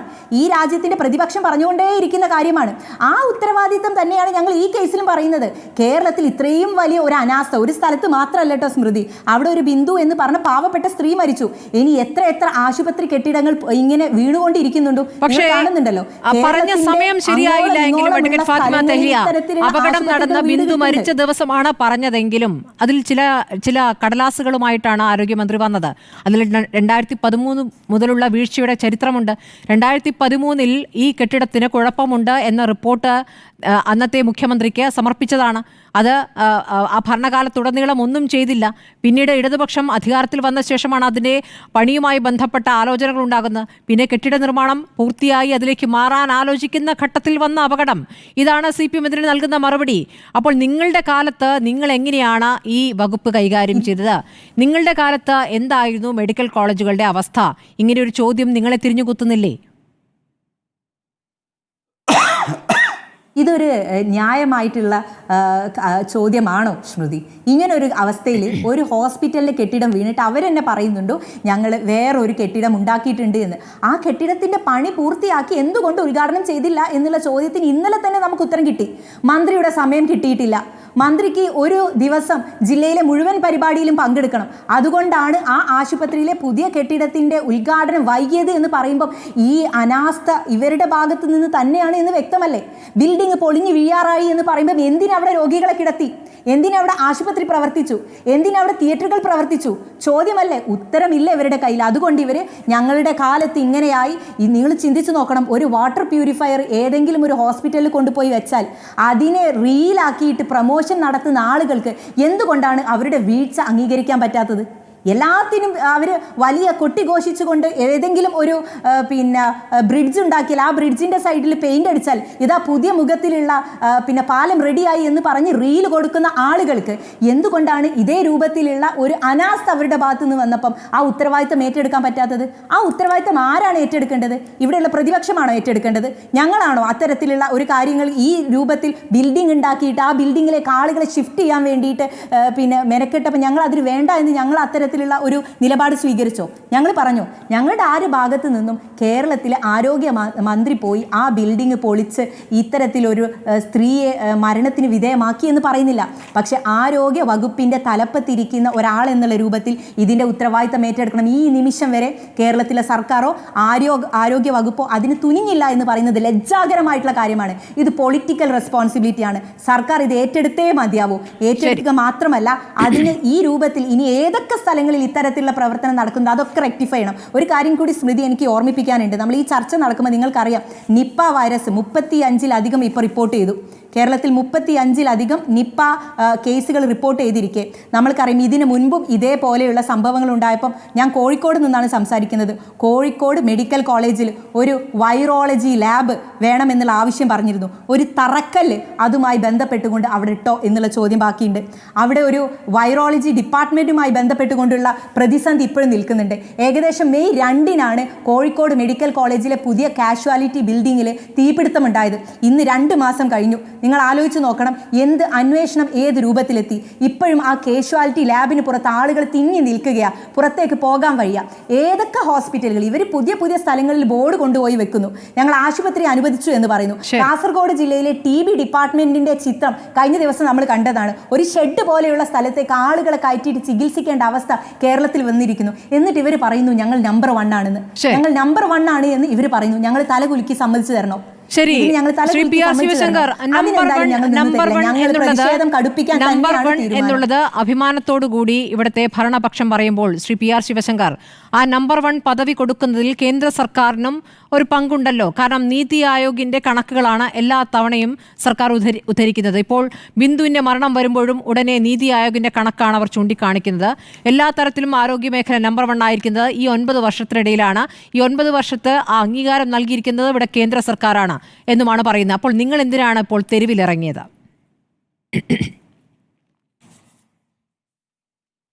വളരെ നല്ല ചോദ്യമാണ് സ്മൃതി. ഞാൻ അതിന് ഉത്തരം പറയാം. ഞാൻ അതിന് എന്തായാലും ഉത്തരം പറയാൻ ഇരിക്കുകയായിരുന്നു.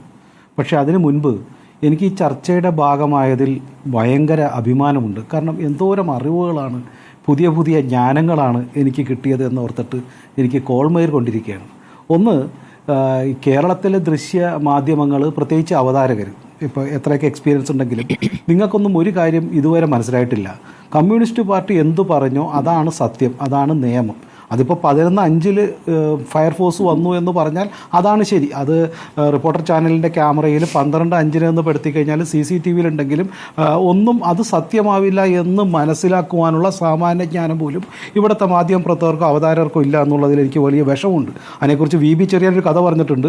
ഒരു പാർട്ടി വനിത ഗർഭിണിയായപ്പോൾ പാർട്ടി സെക്രട്ടറിയുടെ കാരണം മൂലമായപ്പോൾ പാർട്ടി കമ്മിറ്റി നിശ്ചയിച്ചു അത് അത്തരത്തിൽ ഗർഭമില്ല എന്ന് പറഞ്ഞ് സ്റ്റേറ്റ് കമ്മിറ്റിക്ക് റിപ്പോർട്ട് കൊടുത്തപ്പോൾ അംഗീകരിച്ച ഒരു നാടും അതിനെ അംഗീകരിച്ച പാർട്ടിയുമാണ്. അപ്പോൾ അതിലെനിക്ക് വലിയ അഭിപ്രായ വ്യത്യാസമില്ല. അതാണ് നിയമം, പാർട്ടിയുടെ നിയമം. അത് ശ്രീ പ്രകാശ് മാഷ് കാരണം ഇത്രയും മാന്യമായിട്ട് പറഞ്ഞു. നോക്കൂ, അദ്ദേഹം അടുത്ത കാര്യം പറഞ്ഞു, ഇപ്പോൾ മരണ വ്യാപാരികളുടെ ആഭാസ നൃത്തമെന്ന് പറഞ്ഞ് ദേശാഭിമാനിയുടെ എഡിറ്റോറിയലും അതിനെക്കുറിച്ചുള്ളതും അദ്ദേഹം കണ്ടിട്ടില്ല. പക്ഷേ തൊട്ടിപ്പുറത്ത് രക്ഷാപ്രവർത്തനം വൈകിയില്ല എന്നത് അദ്ദേഹം കണ്ടു. അതിനെക്കുറിച്ച് ദീർഘമായി അദ്ദേഹം പ്രസംഗിച്ചു. അദ്ദേഹത്തിൻ്റെ ഒരു പ്രത്യേകതരം കാഴ്ചയാണ് അതിലുള്ളത് എന്നും പറഞ്ഞു. അദ്ദേഹം വേറൊരു പറഞ്ഞു ചർച്ച ഏകപക്ഷീയമാവുന്നു. ഇതൊക്കെ ഞങ്ങളെ സ്ഥിരം ഇവരിങ്ങനെ നിർത്തി പൊരിക്കുന്നതാണ്. 1:4 ആണ് സ്ഥിരം നടക്കുന്നത്. അടുത്തത് ഞാൻ അത്ഭുതപ്പെട്ടു പോയത്, കേന്ദ്രത്തിൽ ഇത്തരത്തിലുള്ള ആക്രമണം നടന്നപ്പോൾ രാജിവെച്ചില്ല, മറിച്ച് കോൺഗ്രസ് സർക്കാർ നിരന്തരം രാജിവെച്ചിരുന്നു എന്നുള്ള യൂത്ത് ലീഗിൻ്റെ പ്രവർത്തകയുടെ ഒരു വാദം കേട്ടപ്പോഴാണ്. 2006 മുംബൈ ബ്ലാസ്റ്റ് 209 പേര് മരിച്ചപ്പോഴും, 2008 മുംബൈ അറ്റാക്ക് 171 പേര് മരിച്ചപ്പോഴും, 2008 ഡൽഹി ബോംബ് അറ്റാക്കിൽ 36 പേര് മരിച്ചപ്പോഴും, അഹമ്മദാബാദിലും അടക്കമുള്ളൊക്കെ ഇങ്ങനെ മൻമോഹൻ സിംഗ് രാജിവെക്കുകയായിരുന്നു, പിന്നെ ഭരിക്കുകയായിരുന്നു എന്നാണോ അവർ പറഞ്ഞതെന്ന് എനിക്ക് മനസ്സിലാകും. ഈ ചർച്ചയിൽ വരുന്നത് നിർഭാഗ്യവശാൽ അല്ല, പ്രധാനമന്ത്രി രാജിവെച്ചു എന്നാണല്ലോ ചോദിച്ചത്. ശിവരാജ് പാട്ടീൽ ബാക്കിയൊക്കെ രാജിവെച്ചല്ലോ അല്ലേ? ഇത് കൃത്യമായിട്ട് പറഞ്ഞു. കണ്ടോ? അല്ല സ്മൃതി, ഇത് കൃത്യമായിട്ട് പറഞ്ഞു. ബാക്കിയൊന്നും പറഞ്ഞു, അത് പറഞ്ഞപ്പോൾ അങ്ങനെയല്ല എന്ന് പറയേണ്ടിയിരുന്നു. ഞാൻ പ്രതീക്ഷിക്കുന്നില്ല, അത് കാരണം ആ പ്രശ്നമില്ല. എനിക്ക് അത്രയും പ്രതീക്ഷകളൊക്കെ പണ്ടേ നഷ്ടപ്പെട്ടു, കാരണം ആ പ്രശ്നമില്ല. 2, സ്മൃതി ചോദിച്ച രണ്ടാമത്തെ ചോദ്യം, ഒന്ന്, എന്തുകൊണ്ടാണ് നീതി ആയോഗ് ഇത്തരത്തിലുള്ള അവാർഡ് കൊടുത്തതെന്ന് മനസ്സിലാക്കേണ്ടത്. നീതി ആയോഗ് കൊടുത്തുന്നത് ചില കണക്കുകളുടെ കാര്യത്തിലാണ്. ആ കണക്കുകൾ പറയുമ്പോൾ എന്തുകൊണ്ടാണ് കേരളത്തിൽ ഇത്തരത്തിലുള്ള വികസന പ്രവർത്തനം നടക്കുന്നത് എന്നുകൂടെ മനസ്സിലാക്കണം. ഞാൻ മറ്റു 2 കണക്കുകൾ പറയാം. NHM പണ്ട് NRHM ആയിരുന്നു. NRHM എന്നുള്ള പ്രൊജക്റ്റിൻ്റെ കീഴിൽ സംസ്ഥാനത്ത് കേരള സർക്കാരിന് കൊടുത്തിട്ടുള്ള കണക്കുകളുടെ ഇന്ന് കണക്ക് വന്നിട്ടുണ്ട്. ഏതാണ്ട് 7434.35 കോടി രൂപ സംസ്ഥാനത്തിന് കഴിഞ്ഞ 6 വർഷത്തിനകം കൊടുത്തിട്ടുണ്ട്. കണക്കുകളുണ്ട്. 2 state programme for implementation plans 62,337.5 കോടി രൂപ ഈ സംസ്ഥാനത്ത് നൽകിയിട്ടുണ്ട് ഇത്രയും വർഷം. അതുപോലെ തന്നെ ആയുഷ്മാൻ ഭാരതിൻ്റെ പേരിൽ ഏതാണ്ട് 7,434 കോടി രൂപ 83.5 ലക്ഷം പേർക്ക് നൽകിയിട്ടുണ്ട്. പ്രധാനമന്ത്രി മാതൃവന്ദു യോജന 4,440 കോടി രൂപ ഏതാണ്ട് 10 ലക്ഷം പേർക്ക് നൽകിയിട്ടുണ്ട്. ഇത്തരത്തിലുള്ള ധാരാളം ഫണ്ടുകൾ, ഞാൻ ദീർഘമായ ഫണ്ടുകളുടെ കണക്കുകളുണ്ട്, ഞാൻ പറഞ്ഞ് മറ്റുള്ള ദീർഘമായ ഫണ്ടുകൾ സംസ്ഥാനത്തിൻ്റെ ഇതിൽ കാണാം. ഇത്തരം ഫണ്ടുകൾ സംസ്ഥാനത്തിന് കിട്ടിയിട്ടുണ്ട്. ഇത് കൂടാണ്ടാണ് സംസ്ഥാനത്തെ ഗവൺമെൻറ് മെഡിക്കൽ കോളേജുകൾക്ക് ഗവൺമെൻറ് TD കോളേജ് ആലപ്പുഴ 170 കോടിയുടെ വികസനം നടത്തുമ്പോൾ 120 കോടി കേന്ദ്ര സർക്കാർ നൽകിയിരിക്കുന്നു. കാലിക്കറ്റ് മെഡിക്കൽ കോളേജിൽ 120 കോടി 90 കോടി കേന്ദ്രം നൽകിയിരിക്കുന്നു. ട്രിവാൻഡ്രത്ത് 120 കോടി 100 കോടിയും കേന്ദ്രം നൽകിയിരിക്കുന്നു. ശ്രീചിത്ര മെഡിക്കൽ കോളേജിൽ 230 കോടി 120 കോടി നൽകിയിരിക്കുന്നു. ഇത്തരത്തിലുള്ള കേന്ദ്രത്തിൻ്റെ ഫണ്ടും ഇത്തരത്തിലുള്ള പ്രൊജക്റ്റുകൾക്ക് വരുന്നുണ്ട്. അതുകൊണ്ടാണ് സംസ്ഥാനത്ത് ഇത്തരത്തിലുള്ള വികസനം ഉണ്ടായത്. പക്ഷേ ഇതുകൊണ്ട് മാത്രമല്ല, സംസ്ഥാനത്ത് നേരത്തെ സ്മൃതി സൂചിപ്പിച്ചതുപോലെ ദീർഘനാളുകളായി നമുക്കുള്ള ആരോഗ്യ മേഖലയിലെ പ്രവർത്തനം, അതുപോലെ തന്നെ നിസ്വാർത്ഥരായ ക്രിസ്ത്യൻ മിഷണറിമാരുടെയും അതുപോലെ തന്നെ മാതാ അമൃതാനന്ദമയി ദേവിയുടെയും അടക്കമുള്ള വലിയ ഹോസ്പിറ്റലുകളിൽ പണക്കാരെ അങ്ങോട്ട് ചികിത്സിക്കുന്നത് കൊണ്ടുമാണ് ഇവിടെ സാധാരണഗതിയിൽ കുറവ് രോഗികൾ വരുന്നതും കുറച്ചെങ്കിലും ഇത്തരം കാര്യങ്ങൾ നടക്കുന്നതും. പക്ഷേ നമുക്കറിയാം, ഇന്നും ഈ ആരോഗ്യ മേഖലയിൽ ഇന്ന് എന്തുകൊണ്ടാണ് തലശ്ശേരി മെഡിക്കൽ കോളേജിൽ ഒരു ഭാഗം സ്ലാബ് തകർന്നു വീണു, കണ്ണൂർ അതുപോലെ സ്ലാബ് തകർന്നു വീണു, തൊടുപുഴയിൽ വെറും ടർപ്പായ വലിച്ചു കെട്ടി അവിടെ ചികിത്സ നടത്തുന്നു, കോഴിക്കോട് മെഡിക്കൽ കോളേജിൽ കുടിവെള്ളം കിട്ടാണ്ട് എത്രയോ ദിവസം പൂട്ടിയിട്ടു, അതുപോലെ തന്നെ ഈ മഴ പെയ്തപ്പോഴത്തേക്കും ICUയിലേക്ക് വെള്ളം കയറിയിട്ട് നമുക്കറിയാം കുറച്ച് പേരെ എടുത്തുകൊണ്ട് ഓടുന്ന ഇത് കണ്ടു. ഇതൊന്നും പ്രതിപക്ഷങ്ങളോ BJPയോ മനഃപൂർവ്വം പറഞ്ഞതല്ല. ഇതെല്ലാം മാധ്യമങ്ങളിൽ വന്നതാണ്, വാർത്തയാതാണ്, ജനങ്ങൾ അനുഭവിച്ചാണ്, ജനങ്ങൾക്ക് അറിയാവുന്ന കാര്യമാണ്. ഇതുകൊണ്ടാണ് പറഞ്ഞത്, ഈ കേരളത്തിൽ നമ്പർ 1 എന്ന് പറയുമ്പോൾ നമ്മൾ അനാസ്ഥയുടെ വക്കിൽ കൂടിയാണ്. കേന്ദ്ര സർക്കാർ ഇത്രയേറെ ഫണ്ട് നൽകുന്നുണ്ട്, അതുകൊണ്ട് ഇവർ നമ്പർ 1 ആയിട്ടില്ല. പക്ഷേ ഒരു മറ്റ് സംസ്ഥാനങ്ങളെ അപേക്ഷിച്ച് കൂടുതൽ കൂടുന്നു. ഞാൻ ഒരു കണക്കൂടെ പറയാം. ഇവിടെ സംസ്ഥാനത്ത് 2016 ഈ പിണറായി വിജയൻ അധികാരത്തിൽ വന്നപ്പോൾ ഏതാണ്ട് 38,400 ബെഡുകളാണ് സംസ്ഥാനത്തുണ്ടായിരുന്നത്. സംസ്ഥാനത്തിൻ്റെ ഭരണകൂടത്തിൻ്റെ കീഴിൽ, സർക്കാർ കീഴിൽ. ഈ സർക്കാർ അധികാരത്തിൽ വന്നിട്ട് ഏതാണ്ട് 10 വർഷമായി 2025 38,525 ബെഡുകളേ ഉള്ളൂ. ഏതാണ്ട് 125 ബെഡുകൾ മാത്രമാണ് ഈ സംസ്ഥാന സർക്കാരിന് കൂടിയിരിക്കുന്നത്. ഇതേ സമയം കർണാടകയിലും തമിഴ്നാട്ടിലും ഏതാണ്ട് അവിടെയും ഈ പറയുന്ന 30,000-നും 40,000-നും ഇടയ്ക്കായിരുന്നു, 30,000-നും 40,000-നും ഇടയ്ക്കായിരുന്നു ബെഡ്. പക്ഷേ അവർ 10% കൂട്ടിയിരിക്കുന്നു. ഈ മറ്റുള്ള സംസ്ഥാനങ്ങളിൽ 6,000, 7,000 എന്നുള്ളത് ബെഡുകൾ കൂട്ടിയിട്ടുണ്ട് കർണാടകയിൽ. അപ്പോൾ സംസ്ഥാനങ്ങളിൽ അടിസ്ഥാന സൗകര്യം കൂട്ടിയിരിക്കുന്നു, കിടക്കാനുള്ള ബെഡുകൾ കൂടിയിരിക്കുന്നു. ഇപ്പോൾ ഡോക്ടർമാരുടെ കണക്കുകൾ ഇപ്പം ഞാൻ ഒരു കാര്യം പറയാം.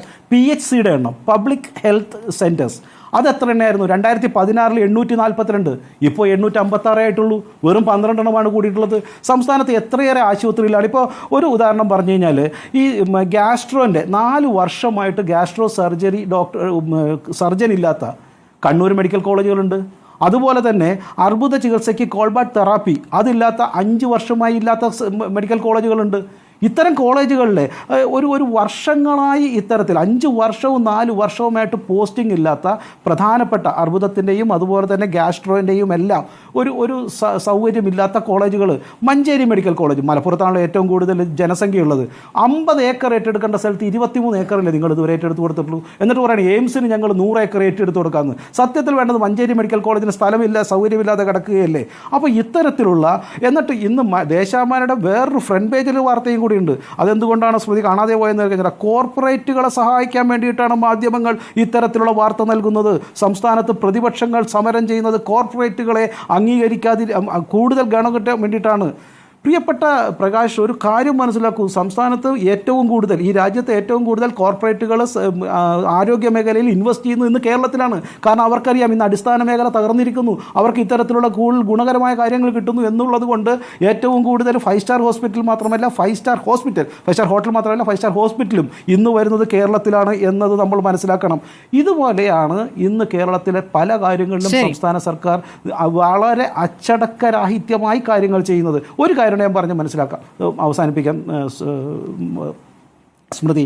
നമ്മൾ മനസ്സിലാക്കേണ്ടത്, ഇന്ന് ഇത്രയും പ്രശ്നങ്ങൾ ഉണ്ടായിട്ടും എന്തിനാണ് മുഖ്യമന്ത്രി അദ്ദേഹത്തിന് ചികിത്സ വേണം, അദ്ദേഹത്തിന് വിദേശത്ത് പോകണോ വേണ്ടേ എന്നുള്ളതൊക്കെ അദ്ദേഹത്തെ നിശ്ചയിക്കാം. പക്ഷേ ഇത്തരം അസുഖമുള്ളവർക്ക് ഇന്ത്യയിൽ ചികിത്സ കിട്ടില്ലേ എങ്ങനെയാണ് ശ്രീ അരുൺ ജെയ്റ്റ്ലിയും അതുപോലെ തന്നെ സുഷമ സ്വരാജും അടക്കമുള്ള ആളുകൾ എയിംസിൽ പോയി ചികിത്സ നേടിയത്? എങ്ങനെയാണ് വാജ്പേയി പോലും ഇന്ത്യയിൽ സർജറിക്ക് പോയത്? ഇത്തരത്തിലുള്ള മാതൃകയല്ലേ വേണ്ടിയിരുന്നത്? അത് വ്യക്തിപരമായി തീരുമാനിക്കാമല്ലോ. ഒരു കലാപം അത് വ്യക്തിപരമായി തീരുമാനിക്കേണ്ട കാര്യമാണ്. അദ്ദേഹത്തിന്റെ രോഗാവസ്ഥ ഞാൻ പറഞ്ഞത് വ്യക്തിപരമായിട്ട് തീരുമാനിക്കാം. ഞാൻ പറഞ്ഞത് സ്മൃതി അല്ലല്ല, ഞാൻ പറഞ്ഞത് വ്യക്തിപരമായി തീരുമാനിക്കാം. ഒരു ജനാധിപത്യ സർക്കാർ, കമ്മ്യൂണിസ്റ്റ് സർക്കാർ, ജനങ്ങളുടെ പക്ഷത്തുള്ള സർക്കാർ കുറച്ചുകൂടി ജനങ്ങൾക്ക് കൊടുക്കേണ്ട ഒരു സന്ദേശം എന്താണ്?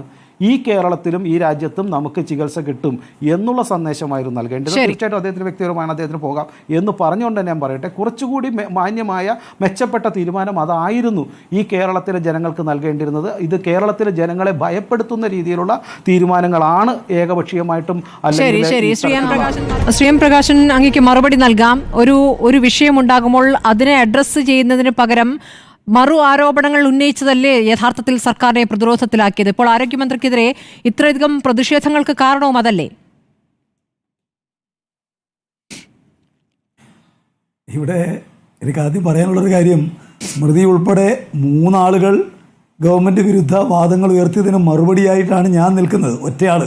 അതുകൊണ്ട് അവർക്ക് അനുവദിച്ചതിൻ്റെ പകുതി സമയമെങ്കിലും എനിക്ക് അനുവദിക്കണമെന്നുള്ളതാണ് ഒരു കാര്യം. രണ്ടാമത്, എൻ്റെ വർത്തമാനത്തെ ഇടക്ക് കയറി ദയവായി ശല്യപ്പെടുത്തരുത്. എനിക്ക് അനുവദിക്കുന്ന സമയം എനിക്ക് നൽകണം. ഒന്ന്, ഈ യഥാർത്ഥത്തിൽ കേരളത്തിൽ എന്താണ് സംഭവിക്കുന്നത് എന്നുള്ളത് നിങ്ങൾ പരിശോധിക്കണം.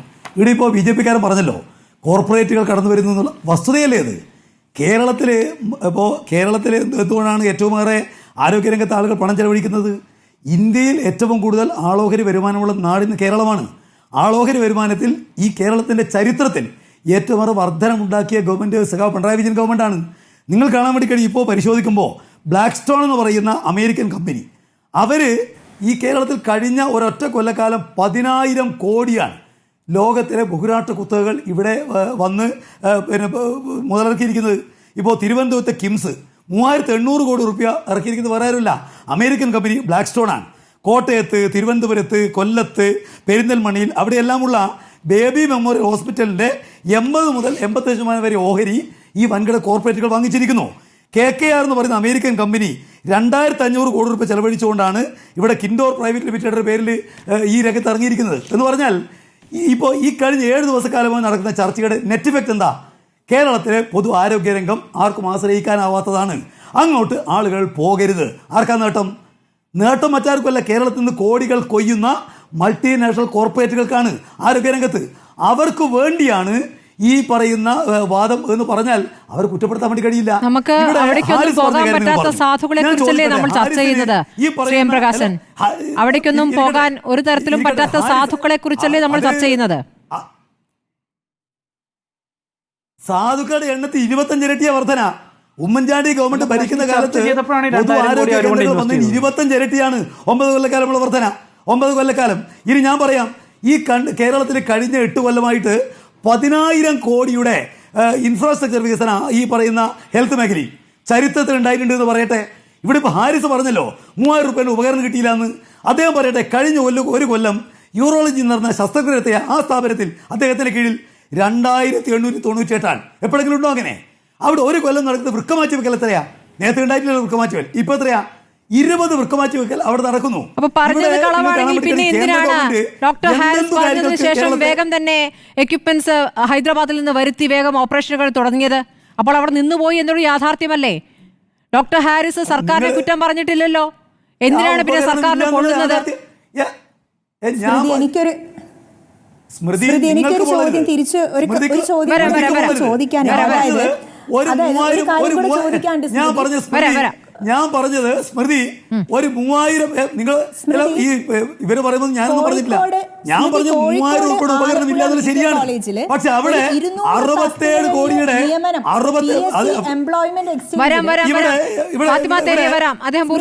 ഞാൻ പിന്നെ ഒരു സ്ത്രീ ആയതുകൊണ്ട്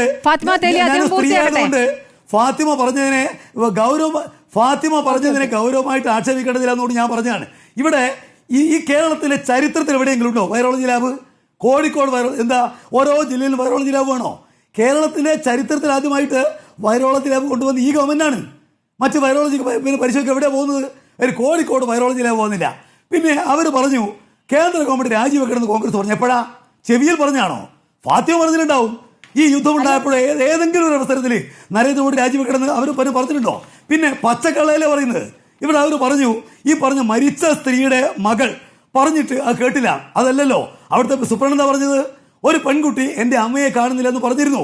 എന്നോടാണ് പറഞ്ഞത്. ഞങ്ങളത് അന്വേഷിച്ച് നോക്കിയപ്പോൾ അവർ അവിടെ കാഷ്വാലിറ്റിയിലുണ്ട്. അതോടെ ആ ആശങ്ക തീർന്നു. പിന്നെ അദ്ദേഹം പറഞ്ഞല്ലോ, എന്നോട് ചോദിച്ചു ആരെങ്കിലും കുടുങ്ങിയിട്ടുണ്ടോ? 2 മന്ത്രിമാരും. ഞാൻ കിട്ടിയ വിവരം വെച്ചുകൊണ്ട് പറഞ്ഞു ആരും കുടുങ്ങിയിട്ടില്ല, കുടുങ്ങിയിട്ടിന് അവൻ ഇടവില്ല. അതല്ലേ മന്ത്രിമാർ പറഞ്ഞത്? മന്ത്രിമാർ പറഞ്ഞു, സൂപ്രണ്ട് പറഞ്ഞു എന്നുള്ള കാര്യം അങ്ങ് പറയുന്നുണ്ടല്ലോ. ഇത് ഈ കെട്ടിടം വീഴുന്ന ഘട്ടം മുതൽ നമ്മൾ ആ വാർത്തയിൽ തന്നെയാണ് നിൽക്കുന്നത്. പ്രത്യേകിച്ച് റിപ്പോർട്ടർ ആ വാർത്തയിൽ തന്നെയാണ് നിന്നിട്ടുള്ളത്. ഞാനാണത് വായിച്ചുകൊണ്ടിരുന്നത്. ആ ഉത്തരവാദിത്വത്തോടു കൂടി തന്നെ പറയുന്നു ശ്രീ എം പ്രകാശൻ. അവിടെ ബിന്ദു എന്നൊരു സ്ത്രീയെ കാണാനില്ല എന്നൊരു പരാതി. ഒന്ന് പറയട്ടെ, ബിന്ദു എന്നൊരു സ്ത്രീയെ കാണാനില്ല എന്ന പരാതി അവരുടെ ബന്ധു പോലീസിൽ പറഞ്ഞ ശേഷമാണ് അതിന്മേലൊരു തിരച്ചിലേക്ക് പോയത്. കാരണം അവർ പറയുന്നുണ്ട്, ഈ കുട്ടിയുടെ അവിടെ കിടക്കുന്ന മകൾ, ഈ അച്ഛനും അമ്മയും കൂടിയാണല്ലോ മകൾക്ക് കൂട്ടിരിപ്പിന് വന്നിരുന്നത്. അച്ഛനും ഭാര്യയെ കാണാതെ തിരയുന്നുണ്ടായിരുന്നു. പക്ഷെ ആ അന്വേഷണം പോയത് പിന്നീട് പോലീസിൽ കംപ്ലൈന്റ് ചെയ്ത ശേഷമാണ് ശ്രീ എം പ്രകാശൻ. അതിൽ കാര്യങ്ങളുടെ വേഗം വളരെ പതുക്കെയായിരുന്നു എന്നുള്ളത് നമ്മുടെ മുന്നിൽ യാഥാർത്ഥ്യമാണല്ലോ.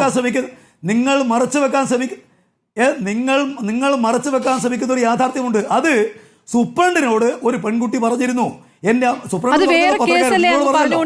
എന്നോട് ഒരു പെൺകുട്ടി പറഞ്ഞിരുന്നു രക്ഷപ്പെട്ട ഒരു കേസ് എന്തിനാണ് ഇപ്പോ പറയുന്നത്? അതല്ലല്ലോ ചോദ്യം. അത് പറയണല്ലോ. നിങ്ങൾ അതാണ് ഈ നേരത്തെ പറഞ്ഞു നോക്കിയില്ല എന്ന് പറയുന്നത്. നിങ്ങൾ ആദ്യത്തെ പെൺകുട്ടി പറഞ്ഞതിനെ വെച്ചാണ് നോക്കിയില്ലെന്ന് പറയുന്നത്. അത് വസ്തുതയല്ലെന്ന് ഞാൻ പറഞ്ഞത്.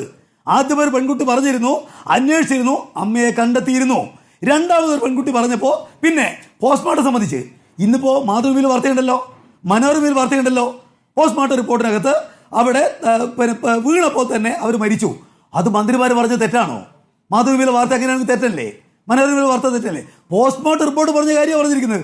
എന്തോ മന്ത്രി അന്യായം പറഞ്ഞിരിക്കുന്നു. ഇതിലൊരു പ്രശ്നം എന്താണെന്ന് അറിയോ ശ്രീ എം പ്രകാശൻ? ഇതിലൊരു പ്രശ്നം എന്താണെന്ന് വെച്ചാൽ, നിങ്ങൾ പറയുന്നത് സാങ്കേതികത്വമാണ്, മന്ത്രിമാരിൽ നിന്ന് പ്രതീക്ഷിക്കുന്നത് മനുഷ്യത്വമാണ്. ആ ഒരൊറ്റ വ്യത്യാസമേ ഉള്ളൂ. മനുഷ്യത്വം പ്രതീക്ഷിക്കുന്നിടത്ത് നിങ്ങൾ വളരെയധികം സാങ്കേതികത്വം പറയുന്നു. ശ്രീ എം പ്രകാശൻ തല പൊട്ടി അപ്പോൾ തന്നെ മരിച്ചു. അതുകൊണ്ട് അവശിഷ്ടങ്ങൾക്കിടയിൽ കിടന്ന് ശ്വാസം മുട്ടിയല്ല മരണം എന്ന് സ്ഥാപിക്കാനുള്ള നിങ്ങളുടെ ഒരു പ്രത്യേക ശ്രമമുണ്ടല്ലോ. മരണം സംഭവിച്ചല്ലോ. എങ്ങനെയാണ് മരണം സംഭവിക്കുന്നത്? നിങ്ങൾ അവിടെ നിലനിർത്തിയ കെട്ടിടം തകർന്നു വീണിട്ടാണ് ശ്രീ എം പ്രകാശൻ ആ മരണം സംഭവിക്കുന്നത്, അല്ലേ? അതെ, ആണ്. അതിന്റെ ഉത്തരവാദിത്തമാർക്കാണ്. നിങ്ങൾ സ്ഥാപിക്കാൻ ശ്രമിക്കുന്നത് എന്താ? അതിന് ഉത്തരവാദിത്തം പിന്നെ മന്ത്രിക്കാണോ? സർക്കാർ മന്ത്രിക്ക് ഉത്തരവാദിത്തമില്ലേ? പിന്നെ എന്തിനാണ് പ്രത്യേക വകുപ്പ്? എന്തിനാണ് വകുപ്പുകൾ? എന്തിനാണ് ഓരോ വകുപ്പിനും ഓരോ മന്ത്രി? സർക്കാരിനും ഉത്തരവാദിത്തമില്ല, മന്ത്രിക്കും ഉത്തരവാദിത്തമില്ല. ആർക്കാണ് ഉത്തരവാദിത്തം? വകുപ്പിൽ ആർക്കാണ് ഉത്തരവാദിത്തം? എന്നൊന്നും ഞാൻ പറഞ്ഞത് ഇപ്പോ വാർത്തയിൽ ഒരു തെറ്റ് വന്നാല് അതിന് ഉത്തരവാദിത്തം ആർക്കാണെന്ന് പരിശോധിക്കില്ലേ? അത് റിപ്പോർട്ടർ ഉത്തരവാദിത്തം പറയോ? ഉത്തരവാദിത്തം സ്മൃതിക്കാണെന്ന് പറയും. നിങ്ങൾ എന്തുതരം താരതമ്യമാണ് ശ്രീ എം പ്രകാശൻ നടത്തുന്നത്? നമ്മളൊരു ജീവനെ കുറിച്ചാണ് ചർച്ച ചെയ്യുന്നത്, അല്ലേ? ഉടനെ വാർത്ത വായിക്കുന്നതിൽ തെറ്റാണോ താങ്കൾ ചൂണ്ടിക്കാണിക്കുന്നത്? കോടിക്കണക്കിന് ജീവൻ രക്ഷിച്ചതിനെ കുറിച്ചാണ് ഞാൻ പറയുന്നത്. കേരളത്തിലെ LDF ഗവൺമെന്റ് സ്മൃതി ഫാത്തിമയുടെ സമയമല്ലേ ഇത്? ഫാത്തിമ സമയം ഞാൻ കുപ്പായിലിട്ടിരിക്കുന്നേ. ഫാത്തിമ ഞാൻ കുപ്പായിട്ടിട്ടുണ്ട്. കേട്ടിരിക്കാൻ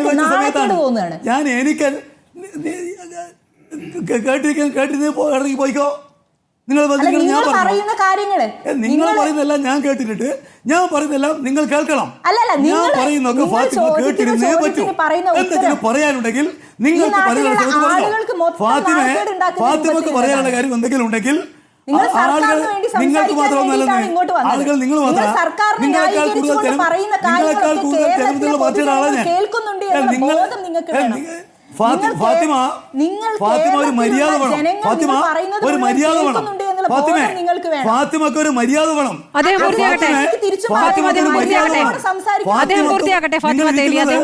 നിങ്ങൾ ഇരിക്കുന്ന കോൺഗ്രസിന്റെ സ്റ്റേജിലൊന്നുമല്ല.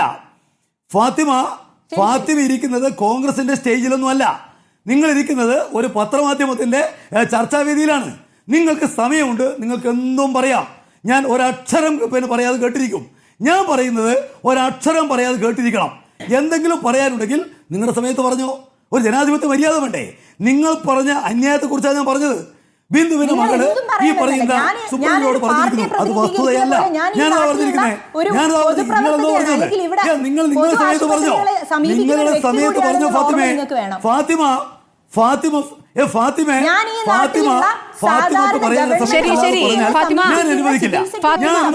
പോയിന്റ് വ്യക്തമാണ്. ഇനി അദ്ദേഹം പൂർത്തിയാക്കട്ടെ. അടുത്ത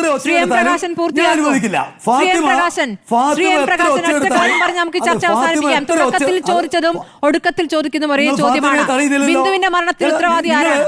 നമുക്ക് പറഞ്ഞ് അവസാനിപ്പിക്കാം. ഞാൻ ചോദിക്കട്ടെ, ബിന്ദുവിന്റെ മരണത്തിൽ ഉത്തരവാദി ആരാണെന്ന് പറഞ്ഞ് നമുക്ക് ചർച്ച അവസാനിപ്പിക്കാം. ബിന്ദുവിന്റെ മരണത്തിന് കെട്ടിടെടുത്ത ആള് UDFന്റെ ഗവൺമെന്റിന്റെ കാലത്ത് 2013 ഈ കാര്യം അറിഞ്ഞിട്ട് ഒരു കാര്യവും ചെയ്യാതെ ഉമ്മൻചാണ്ടി. എന്താ സംശയം? ശരി, ജനം കേൾക്കുന്നുണ്ട്, ജനം വിലയിരുത്തട്ടെ. അത്രേ പറയാനുള്ളൂ. വളരെ നന്ദി, വളരെ നന്ദി. Shri M Prakashan, advocate Fathima Thahiliya, PR Sivasankar, Shri Sunny M Kapikkad ചർച്ചയിൽ പങ്കെടുത്തതിന്